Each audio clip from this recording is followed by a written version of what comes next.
Eu nunca contei isso em público, mas eu estava num ambiente onde acontecia incorporações espirituais. E uma pessoa se manifestou lá. E essa pessoa, ela olhou nos meus olhos e ela me disse que meu lugar não era ali. De vizinha, eu cheguei a contar alguns pedaços da minha história, mas eu resolvi vir aqui no Instagram contar sobre.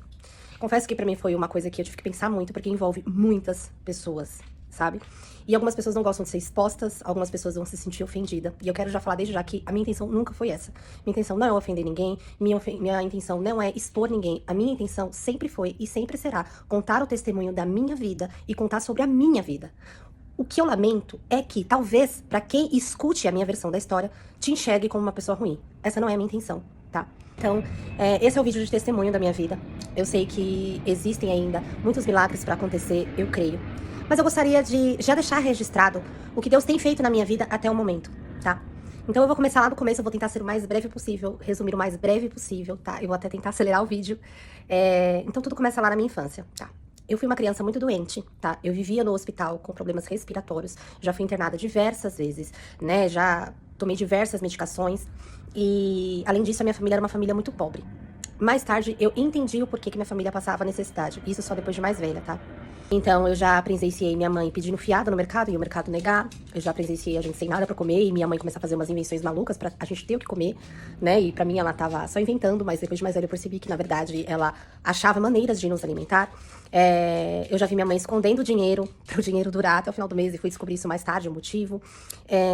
Eu já vi minha mãe só servindo ovo frito pra gente. Diversas vezes eu fiz campanha na igreja pra Deus nos abençoar com carne. Olha só que loucura e como que funcionava a mente de uma criança. Eu já fiz campanha de oração pra Deus nos abençoar com carne. Teve uma época que eu fiz campanha de oração pra Deus nos abençoar com roupa, porque eu não tinha roupa pra vestir, né? Criança tá sempre em crescimento.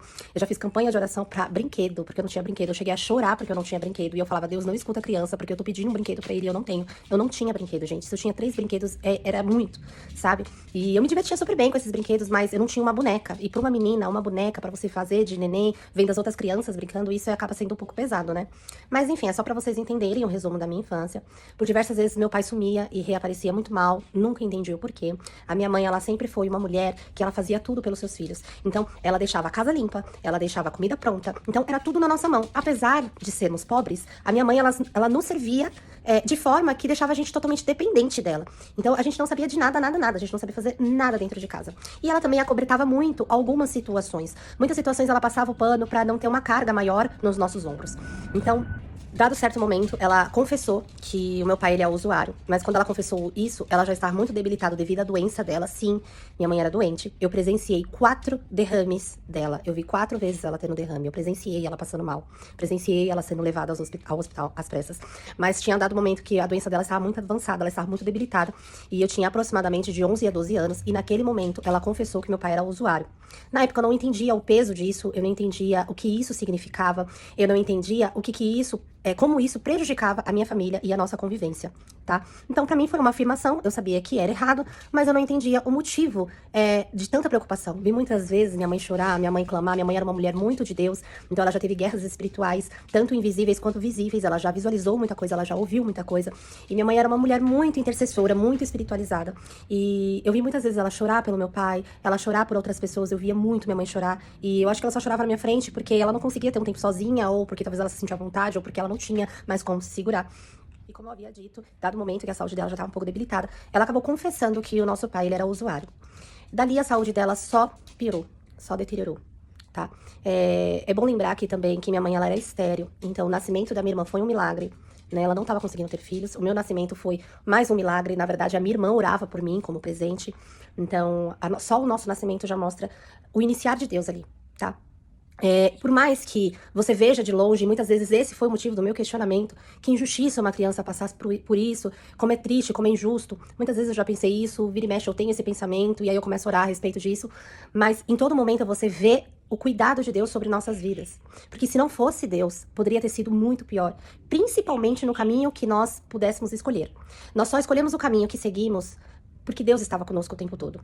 E eu vou te contar agora sobre a morte da minha mãe. Em meados dos anos de 2006, a minha mãe, ela veio falecer devido à doença dela, ela tinha doença de Chagas, tá? Eu vi ela passar mal. estava com ela. Eu vi ela fazer todo o processo de passar mal, ela ficar inconsciente, ela pedir socorro, ela gemer de dor, entre outras coisas. Ela só não morreu nos meus braços porque ela foi levada às pressas no hospital. Ela foi pro hospital, não voltou mais. Nessa época eu estava na casa da minha tia, que eu chamava de vó, mas na verdade era tia, porque ela era irmã da minha mãe. E por lá mesmo eu acabei ficando, né? Porque minha mãe foi pra lá, porque ela não tava se sentindo bem em casa sozinha, tava passando muito mal, foi pra lá pra ter acompanhamento, de lá ela foi pro hospital, e de lá ela não voltou mais, então na casa da minha tia mesmo eu fiquei. Naquele momento, a minha irmã ficou na casa de uma outra tia, irmã do meu pai. A minha irmã, ela já estava pra fazer 18 anos, na época eu tinha 12.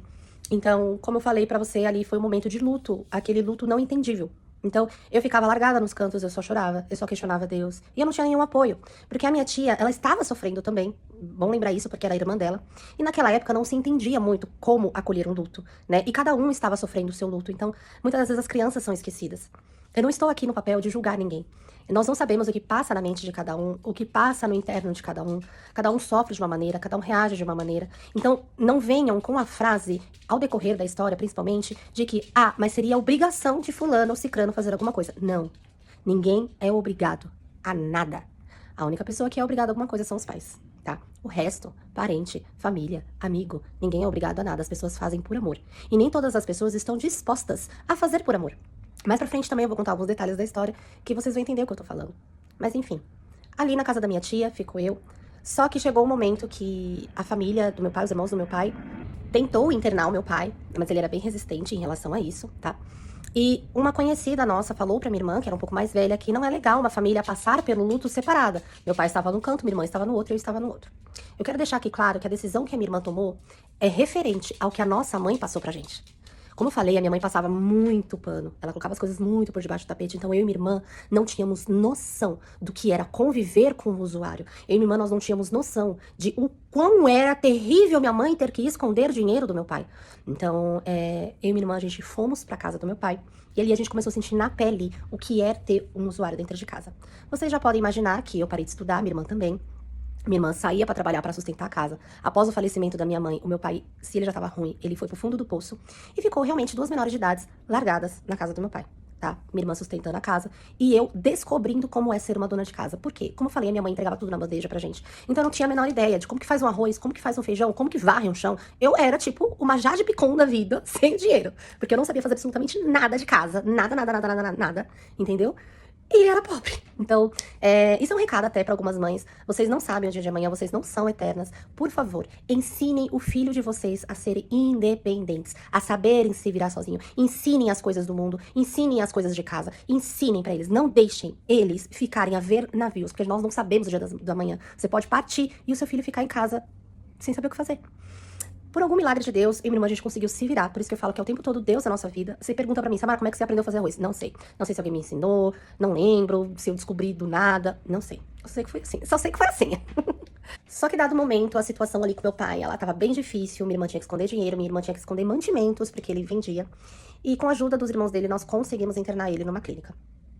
Internando ele numa clínica, eu fiquei completamente sozinha em casa, então alguns períodos eu cheguei a voltar a estudar, era onde eu ficava, na verdade, saindo da escola e voltando, por diversos motivos. Primeiro que eu era uma criança sem supervisão, eu tinha que acordar sozinha pra ir pra escola, né, não tinha um adulto. Samara, gente, desculpa, eu acabei de explicar pra vocês que minha mãe fazia tudo, então eu tive que entender como é que era me arrumar pra escola, eu tinha que entender como é que era essa rotina, eu ia pra escola, ficava passando fome, e por incrível que pareça, eu era tão nojentinha, tão criadinha, mimadinha, que eu tinha nojo da comida da escola.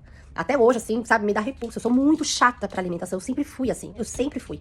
E não mudou, não é porque a situação piorou que do nada virou uma chavinha e eu melhorei isso. Não, eu sempre fui assim. Então, muitas das vezes eu passava fome na escola, passava vergonha, porque eu crescia, as roupas não serviam, as roupas ficavam velhas, rasgadas, e eu não tinha mais roupa. Naquela época as escolas eram bem rígidas em relação a uniformes, então se você não tivesse com uma roupa X, você não podia entrar. Se você não tivesse com uma roupa X pra fazer educação física, você não podia entrar. Então, naquele período de adolescência da escola, que eu ia e voltava pra escola, eu consegui permanecer na escola até a 8ª série. A partir do primeiro ano, eu não consegui mais frequentar a escola, tá? Então, eu consegui empurrar com a barriga de ir pra escola sozinha até a 8ª série. Então, dos meus 12 a mais ou menos 15 anos, eu consegui empurrar com a barriga a escola, mas chegou um momento que não dava mais. E também tem um motivo de o porquê não deu mais. De todo esse período que meu pai ficou internado na clínica, minha irmã trabalhando fora, eu em casa só, fazendo toda a minha rotina sozinha, de ir pra escola sozinha, fazia comida pra minha irmã, arrumava a casa, entre essas coisas, assim. O meu pai... E eu ficava muito só, tá? Eu ficava muito tempo sozinha dentro de casa. O meu pai, ele saiu da clínica. Demorou uns 3 meses, ele ficou 6 meses na clínica, depois de 3 meses ele teve a primeira recaída dele, só que dessa vez ele trocou o vício. Então, o que ele era usuário, ele começou a ser dependente de bebidas alcoólicas. Então, naquele momento, nós não sabemos se ele estava consumindo as duas substâncias, mas desconfiamos que sim, porque as reações de cada uma é diferente, né? E só quem convive sabe que cada uma tem uma reação diferente, enfim. Chegou um dado momento que minha irmã tentou se mudar de casa junto comigo, não dava certo, enfim, minha irmã estava passando por diversas situações com ela mesma, cada um vivendo o seu sofrimento, cada um vivendo o seu momento. E ela, por não aguentar aquele peso, aquela sensação de sobrecarga, o luto não resolvido da minha mãe, o trauma que estávamos vivendo naquele momento, ela saiu de casa. Ela saiu de casa e foi viver a vida dela. E eu peço pra vocês que, pelo amor de Deus, não se atrevam a apontar o dedo pra minha irmã e julgar ela, tá? Porque ela agiu conforme o que a cabeça dela naquele momento estava conseguindo raciocinar. Não é fácil, gente, você ficar responsável por um dependente químico por uma criança. Do nada, tá? Então, naquele momento, foi o que a autodefesa dela conseguiu fazer. E naquele momento, eu fiquei só com meu pai. E naquele momento foi quando eu parei de estudar e fui atrás de fazer os bicos por aí. Então, era um chão que eu varria, era um bebê que eu cuidava, era um panfleto que eu distribuía, e assim ia. E qual que é a pior fase do ser humano? A adolescência. Principalmente por causa do quê? Dos bullying. Então, além de tudo isso que eu estava vivendo em casa, eu ainda sofria muito bullying, de todos os lugares. Era da escola, era da rua. Tinha uma menina da rua que ela me ameaçava todos os dias, que ela cismou comigo e me ameaçava. Tinha algumas pessoas da escola que faziam diversos bullies comigo, que nem cabe aqui eu falar, porque são bullies assim tão bestas, sobre aparência, sobre... na verdade, os bullies que eu sofri na escola, eu acho que não foram tão pesados quanto os bullies que eu sofri na minha parte de juventude pra frente. Então era mais sobre aparência, entre outras coisas. Nesse meio tempo, eu gostaria de falar pra vocês que eu não tinha namorado nem beijado ninguém. Na verdade, eu acho que eu não tinha tempo pra isso, ou cabeça pra isso. E um dos bullies que eu sofria era justamente isso. Me chamavam de virgem de 40 anos, me chamavam de feia, de magrela, de Maria Homem, e vários outros atributos que eu acho que não cabe aqui. Quando eu tinha mais ou menos meus 13 anos, eu vi o Magno pela primeira vez, tá? Algumas pessoas têm espanto ao saber da minha idade, porque eu sempre aparentei ser muito mais jovem do que a minha idade, né? Não sei se hoje continua assim, mas há um tempo atrás sempre fui. Então, uma menina de 13 anos, ela parecia ter 9. Isso dificultava, inclusive, a eu arranjar emprego e coisas pra me sustentar. Então, aos 13 anos eu conheci o Magno, eu me apaixonei na primeira vez que eu vi ele, mas infelizmente ele não teve a mesma troca comigo, né? Então, ele me ignorou completamente e foi isso. E eu vi ele ficando com várias outras meninas, porque a gente estudava na mesma escola. Então teve mais esse trauma ali, que o amor da minha vida, beijando bem mundo, porque o Magno era bem safadinho, bem cafajeste, bem mulherengo. E eu visualizei aquilo, né? E fora o que eu tava passando em casa. Ó céus! Aí, aproximadamente, com meus 14 anos, 13 anos, eu acho que foi o período que a Midian foi viver a vida dela. Aproximadamente nessa idade, eu acho. Foi quando eu comecei a estudar, comecei a trabalhar e não tava batendo, e foi o período que eu desisti da escola, então por isso que eu não sei ao certo a idade, tá? Não sei por quanto tempo ficou assim. Então tinha um período que eu dependia da comida dos vizinhos, da misericórdia dos vizinhos, porque, pasmem, até a igreja, que era a igreja onde meu pai morava, eles fecharam os olhos, fecharam as portas, não tinham menor interesse em nos ajudar, e pior, muitas das vezes eles me julgavam, me chamavam de menina de rua, menina mundana, várias coisas, só porque literalmente eu estava largada na rua, porque meu pai não estava em casa, meu pai estava no bar. Mas enfim, eu falei no começo do vídeo, e é uma coisa que eu tento impregnar no meu coração. Ninguém é obrigado a nada. As pessoas, elas fazem por amor, se quiser. Mas elas não são obrigadas. Infelizmente, sim, gente, a vida é assim. Aquilo que minha mãe vivia, que minha irmã viveu, eu estava vivendo. Quero o quê? Trabalhar pra ter dinheiro. O dinheiro pra sustentar a casa. Esconder o dinheiro, senão meu pai roubava. E escolher bem quais mantimentos ia comprar, porque dependendo do mantimento, ele vendia. Era isso. Então chegou dado momento que a gente tava numa situação tão ruim, e foi mais ou menos nessa época que eu encontrei a princesa. A princesa eu encontrei em 2008, tá? Por isso que eu acho que foi mais ou menos essa época que eu comecei, porque eu lembro da minha irmã com a princesa ainda. Então por isso que eu fico meio perdida com as datas e tem alguns pontos que eu consigo resgatar pra poder linkar as datas certinhos. Mais ou menos em 2008 eu encontrei a princesa, né, na rua. E acho que um tempo depois a minha tia foi embora. Foi quando eu comecei a cada vez menos frequentar a escola pra poder trabalhar. E aí, todo aquele processo que eu falei pra vocês, que a gente passava com meu pai. Eu ficava muito largada na rua, muito à mercê das outras pessoas, muito exposta, tá?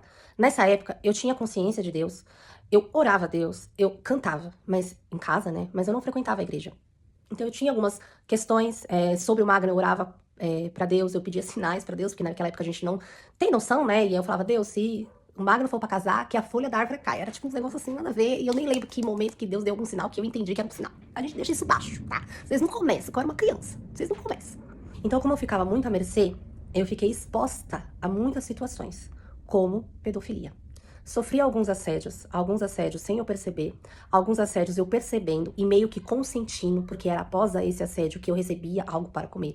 O tão terrível que estava a minha situação. Isso mexeu muito com a minha cabeça. Isso demorou de eu entender que, na verdade, eu era vítima vulnerável e a pessoa estava se aproveitando da minha vulnerabilidade.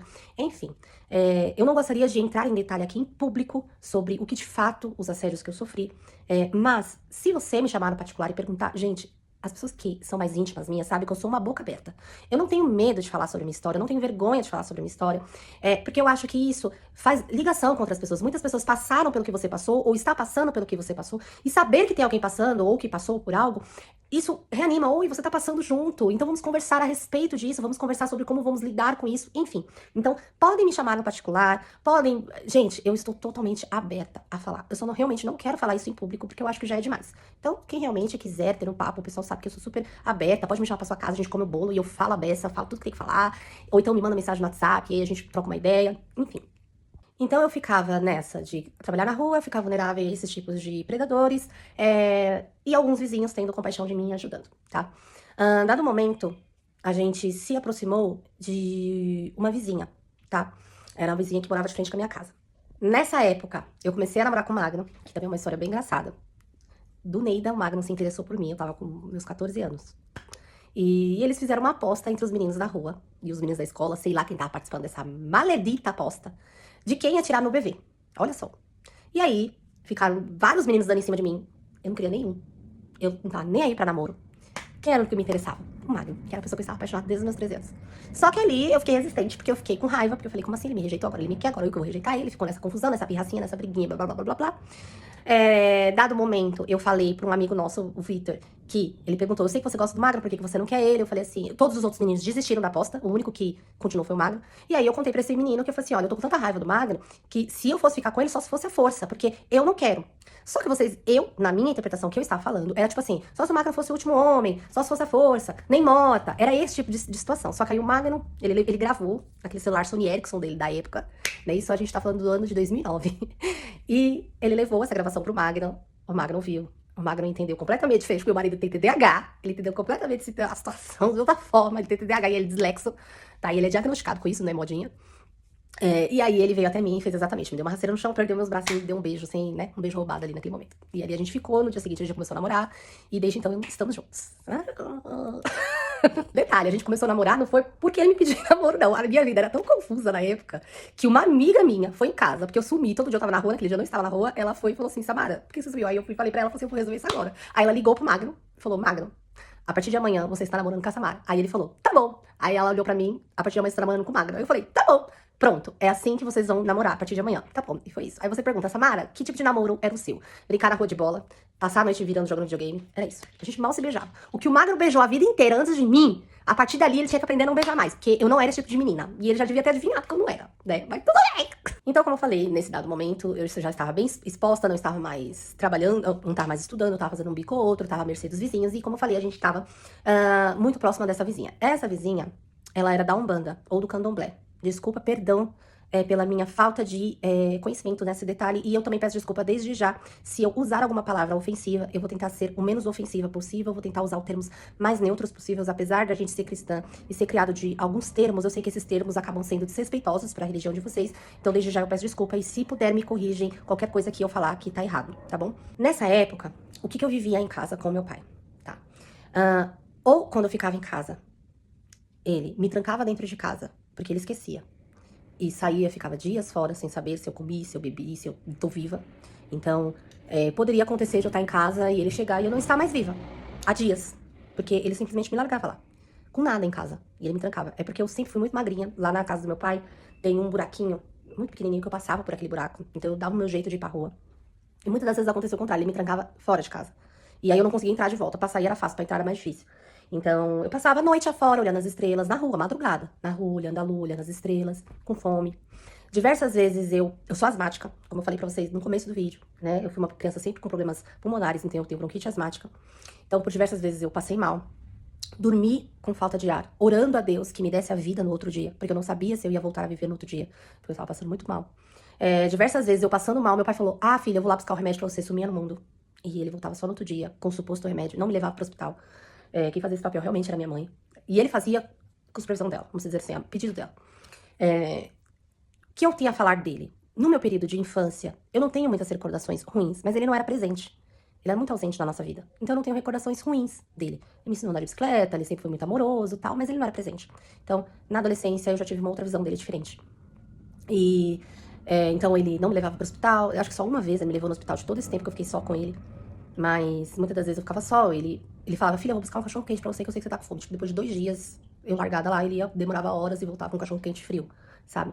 E foi com essa falta de alimentação que eu desenvolvi alguns transtornos que eu descobri depois, transtornos alimentares. Eu sempre fui enjoada pra comida, eu meio que piorei um pouquinho a minha nojentice, como o Magno diz, que eu sou muito nojenta. E eu também desenvolvi um transtorno alimentar chamado transtorno de pica. Não ri. Não ria! É síndrome. É síndrome. Pode pesquisar, é verdade. Essa síndrome faz com que você ingere alimentos não comestíveis. Então eu comia papel, eu comia algodão, papel sulfite, papel higiênico limpo, guardanapo, papel toalha, vidro. Nossa, eu amava mastigar vidro. Alguns tipos de pedra, como tijolo. E até hoje, linha, pano de tecido, eu ficava comendo. E até hoje, eu preciso me controlar muito. Depois que eu descobri que é uma síndrome, eu preciso me controlar muito, porque tem certas situações, se eu estou muito nervosa, ansiosa, eu tenho vontade de ingerir esses alimentos, porque hoje eu me controlo demais, pra não dar brecha, né, pra esse transtorno. Com eu ficando só em casa, eu também, como eu falei, eu fiquei exposta a muitas coisas, inclusive essa vizinha. O meu pai, ele também, quando ele chegava em casa, muitas das vezes ele chegava extremamente alterado. Então, ele tinha o pico desde a agressividade de me ameaçar, de me acordar no meio da madrugada, me balançando, gritando comigo, me ameaçando.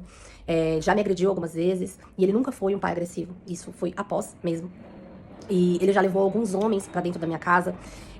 Eu não lembro de nada, mas eu já acordei com um homem deitado do meu lado. Se aconteceu alguma coisa, não sei, porque eu não lembro. Ou minha memória apagou, ou realmente não aconteceu, ou meu sono era pesado e eu não vi, não sei. Não tiro conclusões precipitadas de algo que eu não lembro.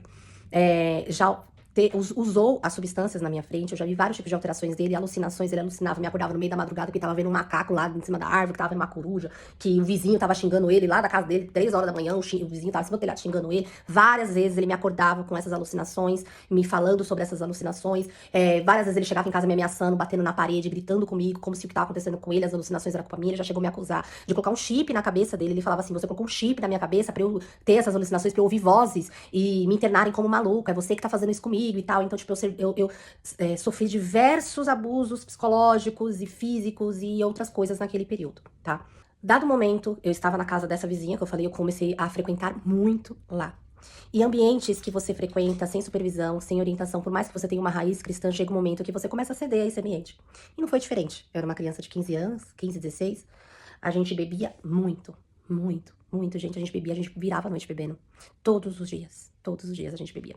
Eu nunca fiquei bêbada, mas eu presenciei vários amigos meus ficando bêbado, o próprio Magno, fazendo loucuras, mas eu nunca fiquei bêbada. Ou por permissão de Deus, ou porque eu tinha uma certa consciência e eu falava pra todo mundo, eu não vou ficar bêbada, né? Mas eu sempre bebia muito. Eu acho que realmente era Deus que segurava ali, a bebida ali, pra eu não ficar alterada. Mas diversas vezes eu vi situações ali, e naquela casa tinha muitas manifestações. Ela fazia, eu não sei que nome eu posso dar pra isso, mas ela fazia os rituais dentro daquela casa e muitas pessoas se incorporavam lá. E eu presenciei muitas incorporações. E o engraçado é que mesmo sendo uma pessoa cristã, uma pessoa que teve muita fé em algumas situações, meu marido ele era ateu. Na época que eu começava a namorar com ele, eu não sabia que ele era ateu. E eu não tinha consciência do que era o peso do jugo desigual, sabe? Então ele não acreditava naquilo que ele estava vivendo. E como ele não acreditava, eu também não acreditava. Eu falava, não, realmente é mentira, esse povo tá fingindo. Era esse o pensamento que eu tinha, sabe?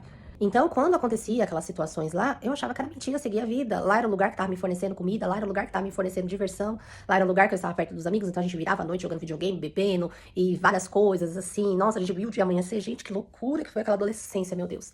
Só que, olha só que engraçado. Não usei nenhuma substância química, não fumei. E não tive nenhum ato obsceno.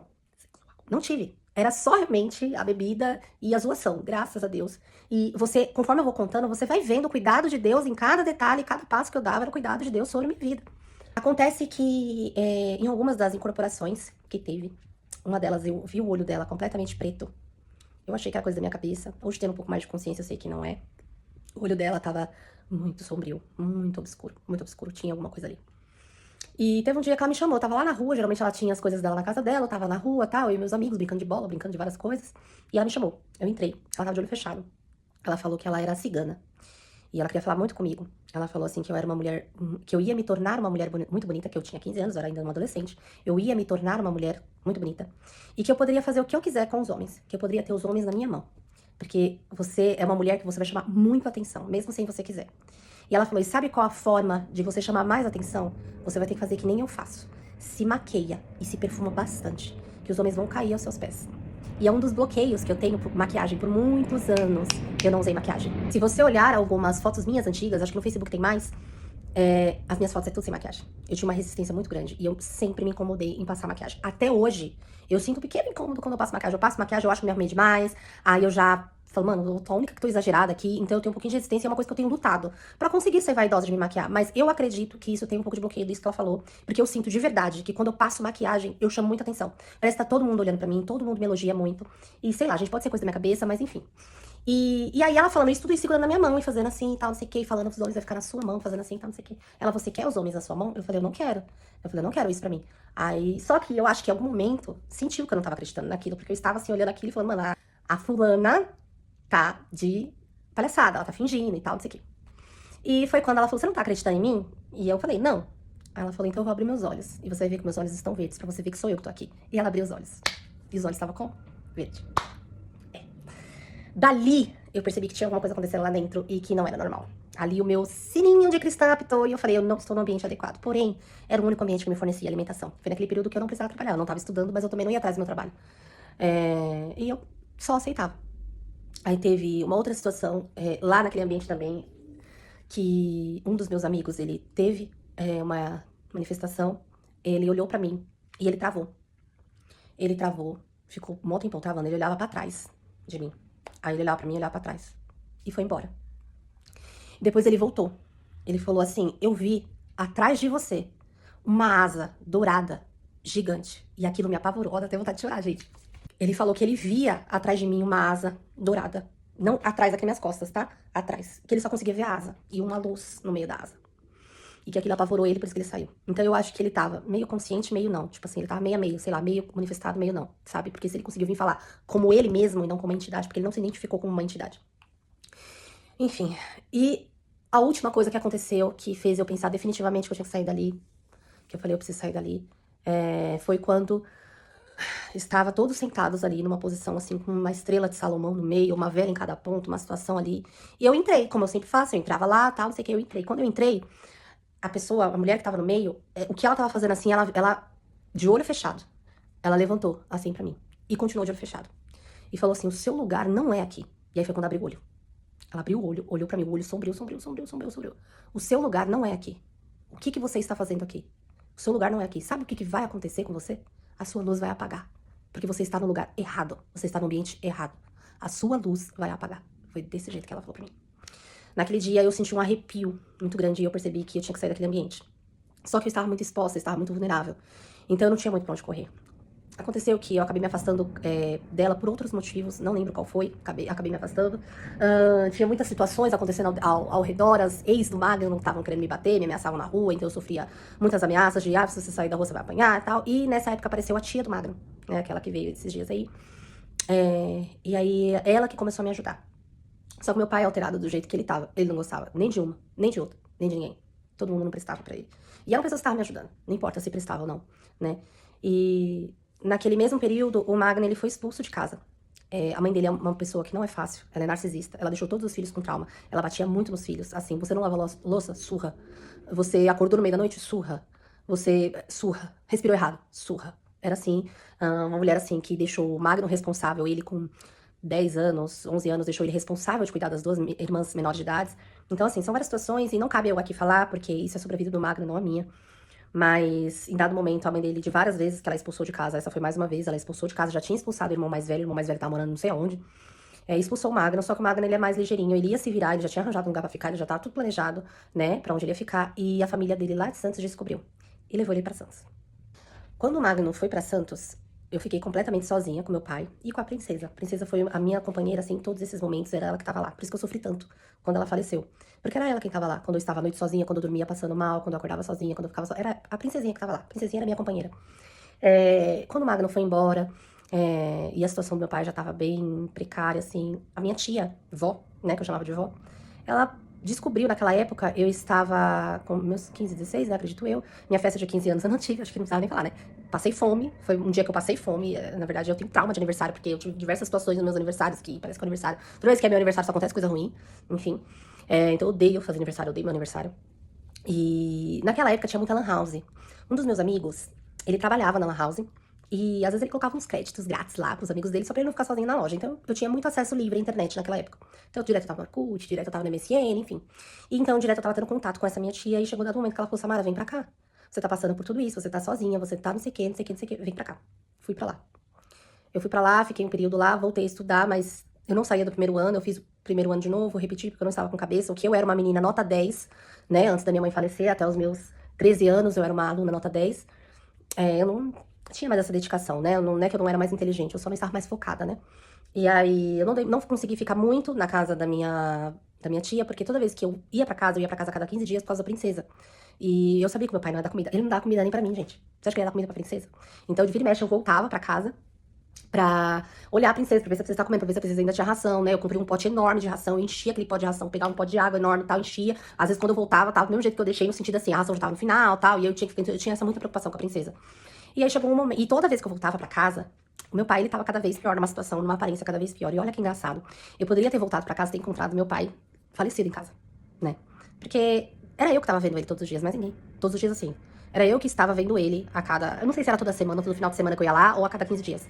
Mas era eu que tava vendo. Então a qualquer momento eu poderia chegar e deparar com uma situação que eu não gostaria de ver, né? Aí chegou um momento que eu conversei com a minha tia, eu falei, eu preciso voltar pra casa.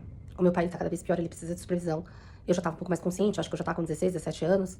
E eu falei, eu vou voltar. Ela, tá bom, filha, mas eu vou tentar te ajudar de onde eu tiver. A minha tia, ela tinha um marido muito idoso. E ela era responsável também por cuidar de uma criança que tinha alguns problemas, algumas condições mentais, que era meu primo. Eu já cheguei a tirar foto dele aqui e tal. Ele faleceu esses tempos. E então ela tinha muita responsabilidade, mas mesmo assim, ela lembrou de cuidar de mim.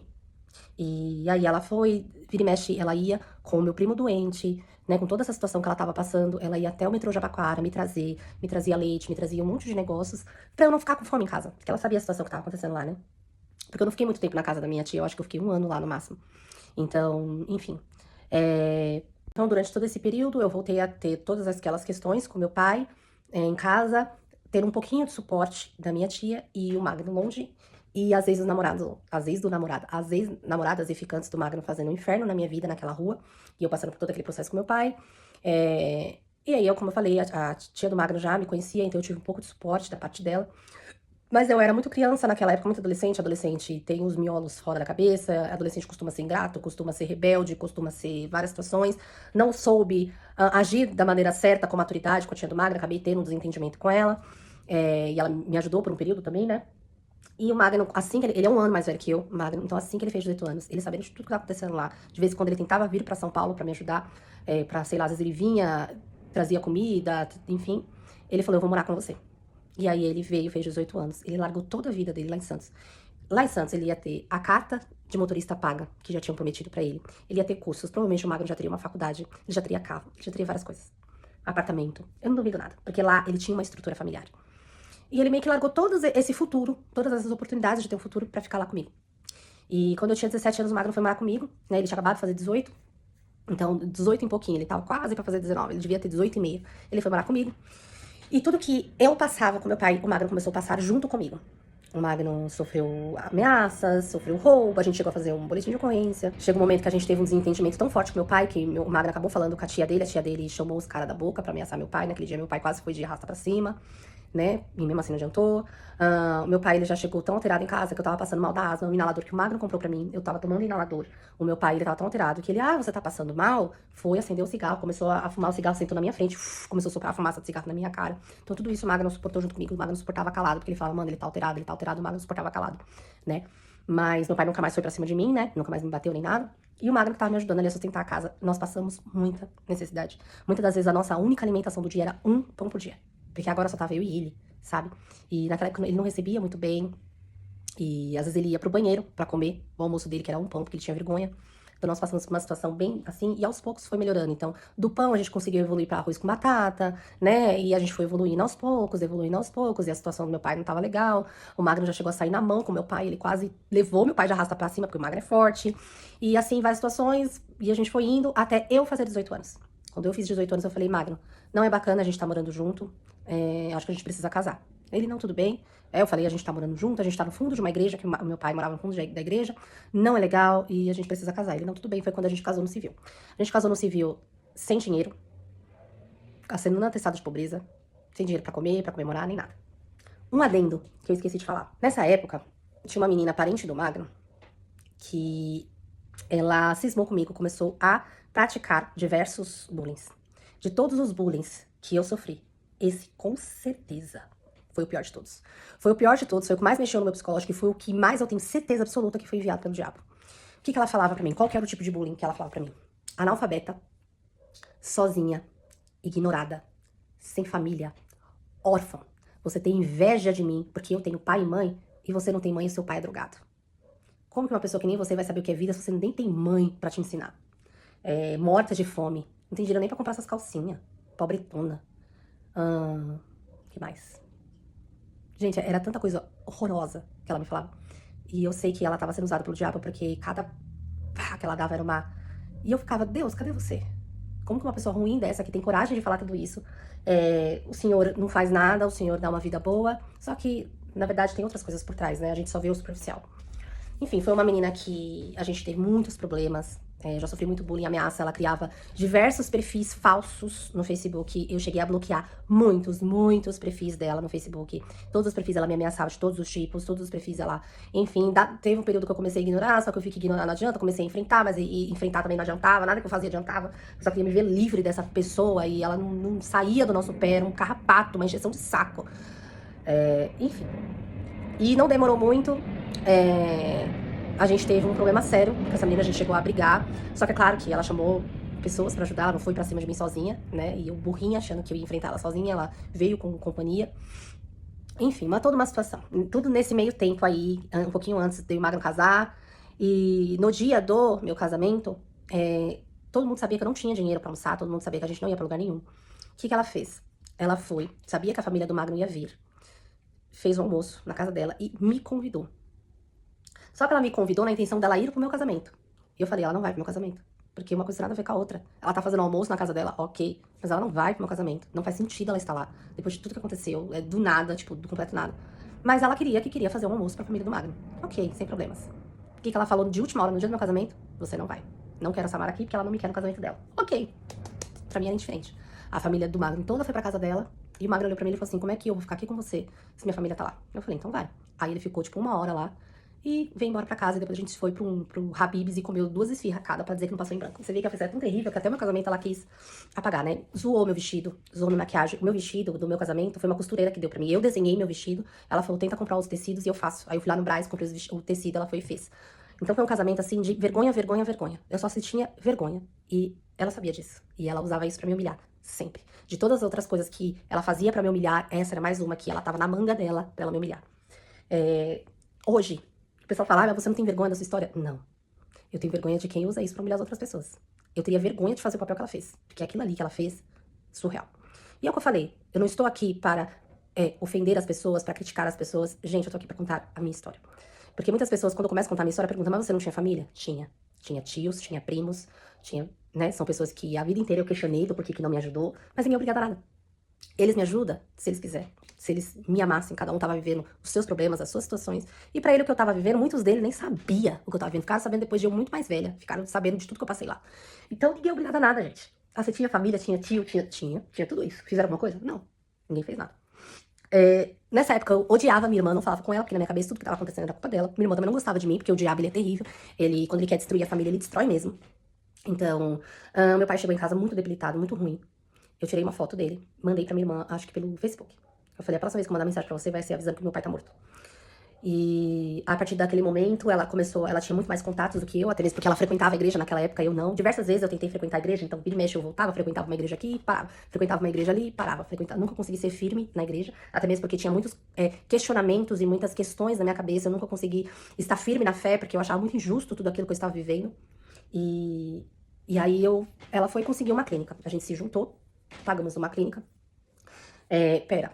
Na primeira clínica que meu pai foi internado, que foi com a ajuda dos meus tios, os meus tios internaram ele lá e só. Quem ia visitar ele era eu e minha irmã, eu com 13 anos de idade, minha irmã lá, ela tinha acabado de fazer 18, a gente que levava comida pro meu pai, a gente que ia visitar ele, a gente que fazia todo esse suporte, né, da clínica. Nessa segunda vez que ele foi internado, foi total eu e minha irmã fazendo. Então eu e minha irmã, a gente fazia todas as compras, tudo que era preciso pro meu pai, a gente ia lá e levava. Nesse período que a gente teve que fazer isso junto, foi o período que Deus usou pra unir eu e minha irmã novamente. Então, naquele momento, eu e minha irmã, a gente começou a ter um ressignificado sobre a nossa história, né? E ali, Deus também trabalhou muito o perdão que eu tinha que ter com o meu pai. Meu pai, ele ficou super bem nessa clínica. Ele ficou lá um período de 6 meses também. E ele retornou. E ele ficou, acho que, 10 anos bem? Não sei se foi 10 anos, foi 8 anos. Eu tinha 19 anos quando ele saiu da clínica. E ele recaiu na pandemia. Eu preciso fazer as contas. Não vou saber de cor. Sei que ele ficou muitos anos, bom. E foi ali que eu e minha irmã, a gente conseguiu viver nossa vida. De verdade, sem preocupação. Então, eu morei um período com meu pai, mesmo depois de ele bom, né? Continuei lá na casa. Quando eu e o Marco não tivemos condições, a gente saiu de casa, porque mesmo meu pai ele não é uma pessoa fácil de conviver, de lidar. Ele era uma pessoa bem difícil. Então, mesmo meu pai a gente ficamos lá um período, não suportamos, saímos de casa, e eu e o Magno foi tentar viver nossa vida. E foi muito difícil a gente construir a nossa vida. Não é que é do zero. Além de sem suporte e do zero, da pior maneira possível. Porque a gente não tava na estaca zero, a gente tava aqui, ó. Então a gente tinha que primeiro subir do fundo do poço pra chegar na estaca zero pra depois conseguir ir, né? Uma situação assim, completamente. E a gente foi evoluindo, melhorando. Tudo isso meu pai bem viver a vida dele. Ah, seu pai foi presente? Não. Seu pai recuperou o tempo perdido? Não. Seu pai foi um pai que levava vocês pra comer, não sei o que? Não. Era muito raro quando ele queria pagar uma pizza, quando ele dava um presente, quando ele fazia alguma coisa assim que era dinheiro. E não era por falta de dinheiro, não, porque o meu pai ele foi muito abençoado. Depois que ele melhorou, ele vivia uma vida de rei. Ele tinha muitos alunos, teve uma época que ele tava recebendo mais do que eu e o Magno junto. Então foi falta de amor mesmo. Ele era muito miserável, muito mesquinho, ele não compartilhava a bênção com ninguém. Então, nesse período eu e o Magno a gente foi evoluindo aos poucos, com muita luta. Depois de 4 anos que a gente tinha casado, eu realizei o meu sonho, que eu não sabia que era meu, de fazer minha festa de casamento. Então, o que eu pensei comigo? Meu pai agora, ele tá bem, ele não me viu casar, não viu a Midian casar, eu vou dar a ele isso. Eu vou fazer ele levar a filha do altar. Só que o que eu achava que era um pensamento pra ele, na verdade era Deus reacendendo um sonho. Então, o casamento ali pra mim foi um milagre. Tudo que aconteceu naquele casamento foi um milagre. Eu não tinha dinheiro, gente. Eu não tinha dinheiro pra fazer um casamento.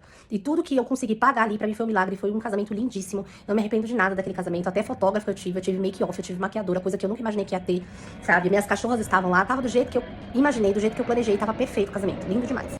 E ali do casamento, a partir dali, as coisas realmente foram melhorando. Então, de móveis usados, a gente conseguiu uns móveis usados um pouco melhor. De móveis usados a um pouco melhor, a gente conseguiu comprar um pouco de móveis novos, móveis novos ou outro e tal. E aos poucos a gente foi conseguindo evoluir. E aí aconteceu uma outra situação.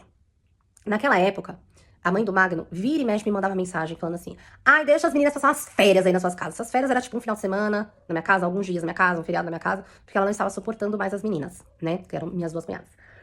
O que acontece? O Magno, ele sabia exatamente o que as meninas estavam passando lá. Ele conhecia a mãe dele.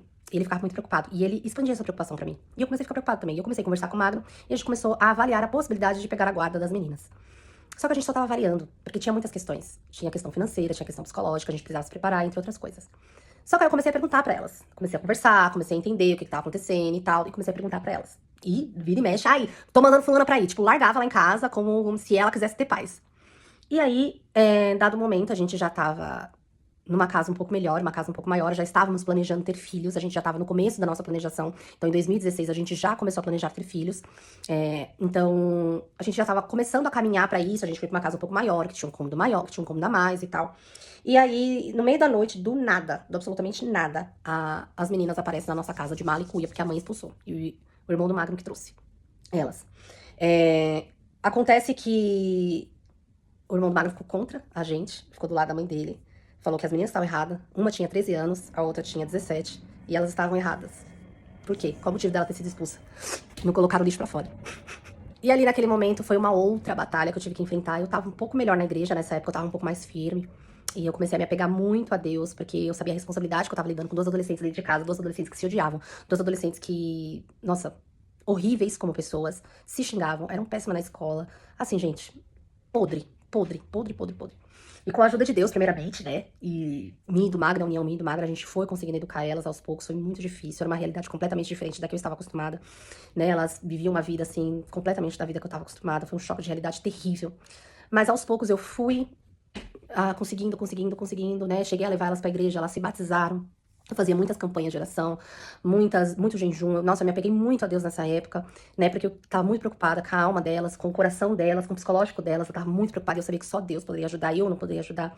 E foi Deus ali que sustentou a gente naquele período, só que a mais velha resolveu sair de casa. Ela tinha acabado de fazer 18 anos, Não, a mais velha quando veio pra casa tinha 16.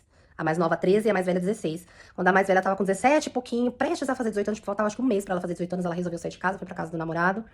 E a mais nova continuou comigo por algum período. Só que a mais nova, depois de um tempo, quando ela tinha os 16 anos dela, ela começou a apresentar algumas situações que estavam começando a afetar muito dentro de casa. O meu psicológico, o psicológico do Magno, estava afetando muito o nosso casamento. E ela estava com influência externa. E eu sei bem quem é essa influência externa. Dado dia, ela apareceu com tatuagem em casa, sem nem pedir permissão nossa. E foi essa influência externa que levou. Essa influência externa que nunca ajudou a gente. E aí, nesse momento, foi a mesma época que meu pai teve a recaída. Foi na pandemia. Eu tava com meu psicológico péssimo. E eu falei, Magno, não consigo lidar com a tua irmã e com meu pai. Alguma coisa tem que ser feita. E aí ele resolveu. Ele mesmo falou que não tava suportando mais a desobediência dela. Ele falou assim, eu não sou obrigado a ficar aturando isso. Eu falei, se você não é obrigado, imagina eu que não sou sangue. E aí foi quando a gente tirou ela de casa. E aqui que eu entro num ponto muito importante. Lembra que eu falei pra vocês que ninguém é obrigado a nada? Na época que eu estava sozinha, abandonada, né, que eu não tinha suporte de ninguém, de nenhum das minhas famílias, eu achava que era obrigação deles. Eu questionava Deus, questionava eles, reclamava, nossa, odiava todos eles. Hoje, ter um histórico de ter morado duas adolescentes, não era do meu sangue, mas era do sangue do meu marido. A gente ter acolhido essas duas adolescentes, eu sei o peso que é. Se algum dos nossos familiares tivesse abrigado eu e minha irmã. Né? A minha irmã ela não ficou muito tempo na casa da minha tia também, né? Como eu falei, assim que eu saí da casa da minha tia, ela saiu da casa da outra tia também, então ela não ficou muito tempo lá. Então, gente, eu sei o peso que é você ter um parente na sua casa, alguém que é completamente fora da rotina. Tudo bem que eu acho que eu e minha irmã não daríamos tanto trabalho igual as irmãs do Magno deu trabalho pra gente, porque a gente era bem comportada, a gente era educada, era uma outra situação, uma outra realidade. Mas por isso que eu não julgo mais. Por isso que eu não jogo a culpa sobre eles, porque ninguém é obrigado a nada. Cada um tem a sua vida, cada um tem os seus traumas, cada um tem os seus problemas. As pessoas fazem por amor.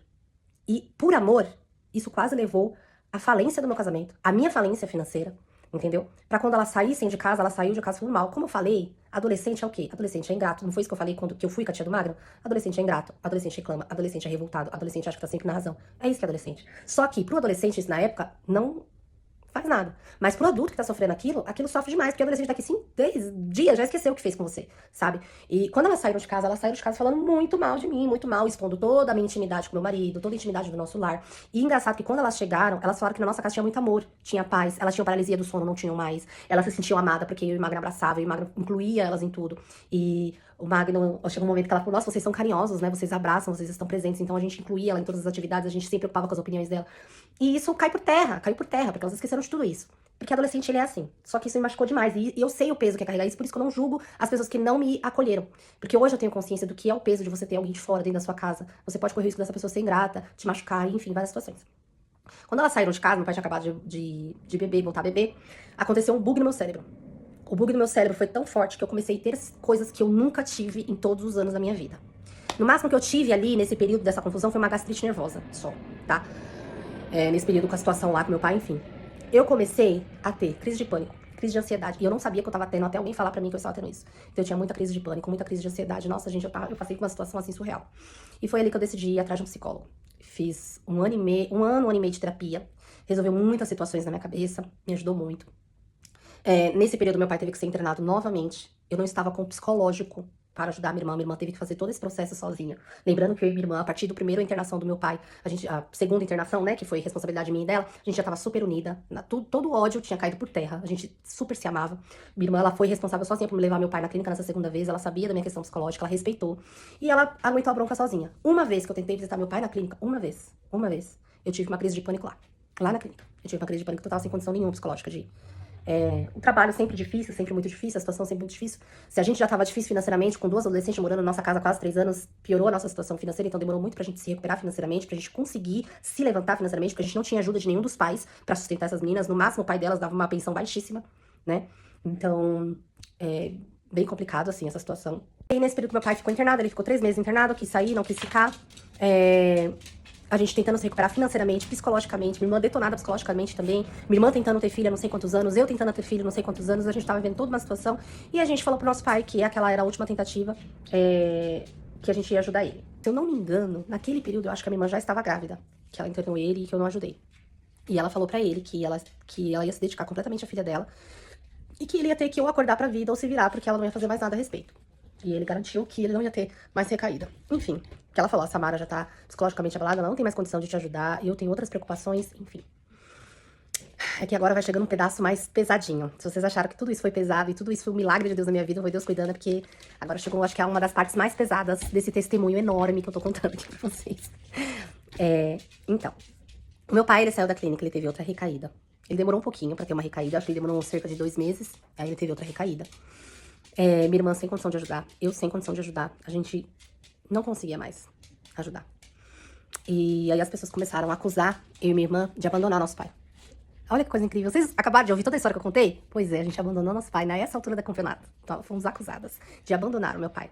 Inclusive, ameaçaram a chamar o estatuto do idoso pra ele, por conta desse abandono. Acho que ninguém lembrou do conselho tutelar, né? Na época que tava minha irmã lá.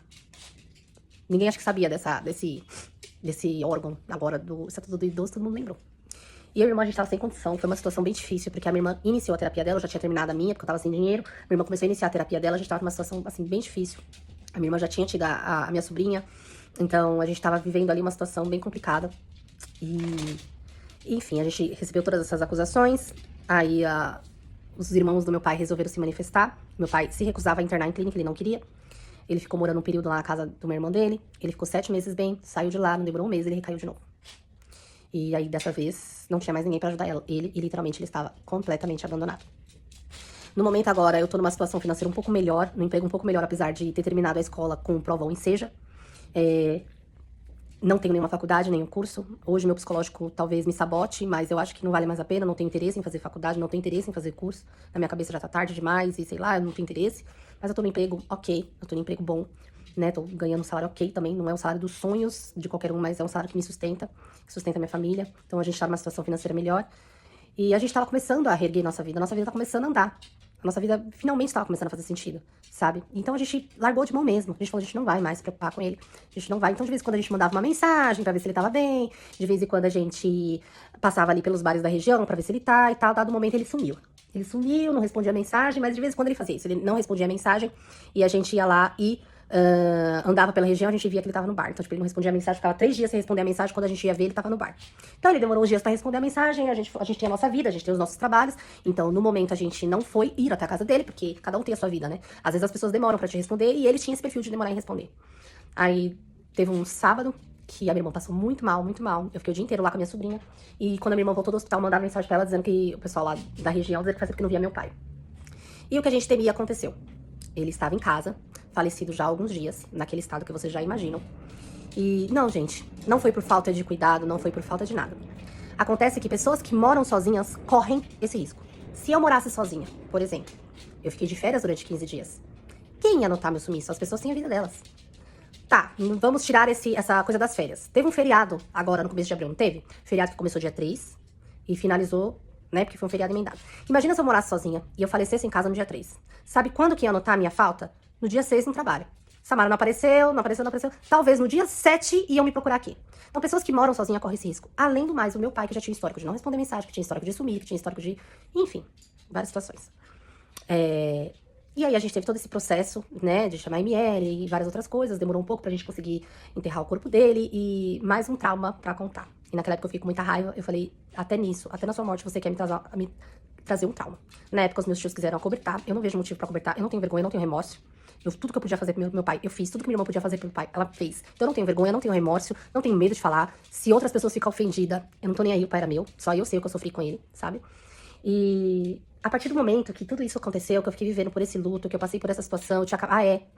Fazia pouco tempo que eu tinha perdido a princesa. A princesa, ela faleceu com uma queda. Ela tava ceguinha, eu tava em viagem. Ela caiu da laje, ela estourou o baço. Minha irmã que teve que levar ela pra emergência do veterinário. Ela fez uma operação, ela faleceu no dia seguinte. Eu lá do outro lado do país. Tava lá em Gramado. E eu tinha acabado, eu nem tinha superado direito o luto da princesa. A minha tia faleceu, aquela tia que cuidou de mim por um período, tal, não sei o quê. Ela também faleceu, então foi um luto acavalado no outro. Um luto acavalado no outro. Não demorou muito, a Polly sofreu um acidente que quebrou a perna. Enfim, uma coisa acavalada na outra, e aí esse problema com meu pai. E ali a minha fé ficou muito abalada, muito mesmo. Eu tive a sensação de que Deus estava me punindo, que Deus estava me prejudicando, que Deus era injusto comigo, por que Deus estava fazendo tudo aquilo comigo, por que Deus me trouxe ao mundo pra todo esse sofrimento, pra toda essa questão, por que eu tinha que passar por tudo isso, por que minha vida não foi fácil nenhuma vez, por que na minha vida não teve milagre nenhuma vez, e eu fiquei nesse questionamento com Deus, eu falei, Deus, me leva logo.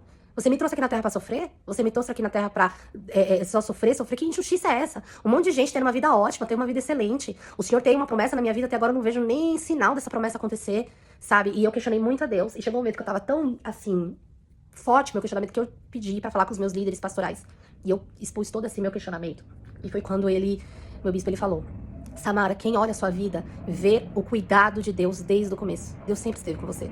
Tudo que você passou, se você não tivesse, se não fosse Deus cuidando da sua vida, onde você estaria, né? Hoje eu tô firme na igreja, a minha fé de vez em quando ela dá uma baladinha, né? Isso é normal, mas hoje eu tô bem mais firme na igreja do que... Acho que a última vez que eu fiquei firme, assim, realmente foi no período que minhas cunhadas moravam aqui, porque depois que elas saíram e meu pai, ele caiu, eu me afastei porque eu me senti... Minha fé ficou bem abalada, né?